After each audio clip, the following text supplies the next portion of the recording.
Now what we would like to do is change the domain name. As you remember, we initially set up a subdirectory within pricersite.com, and that's going to be pricersite.com/camping.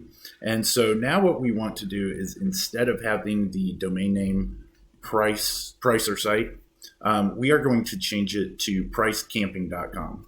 That way you will have your own domain name and you'll be able to submit it to Google and Bing and start generating organic traffic. So what we need to do is click on this tab, Domain Mapping, and we've got some pretty simple instructions. It says, number one, create an A record for both www and non-dubbed version of your website that points to this IP address. We've already done that.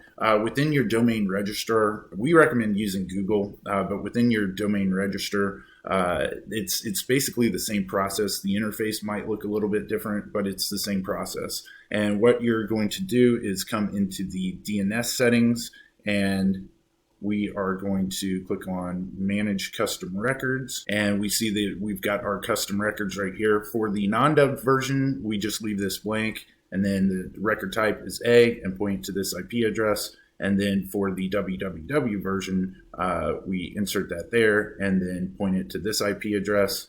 We're going to cancel that because we've already got these settings saved. So then we are going to come back over to our dashboard and we will click on Submit Domain right here. That is going to open up a new page where we can put our custom domain name, and we go ahead and put whichever domain name you want. So the example is www.yourdomain.com. So if you want the www version to be the primary domain name, go ahead and put that in here. Both the non-dubbed and dubbed versions will point to the same website, but this will be your primary domain name.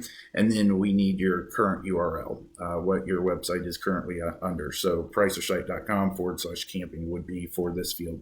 And then you can go ahead and click Submit. And usually that takes about 12 hours for the changes to take effect and all the DNS records to be propagated. But once that is propagated, we can see that we have the pricecamping.com as our URL instead of the Pricer site.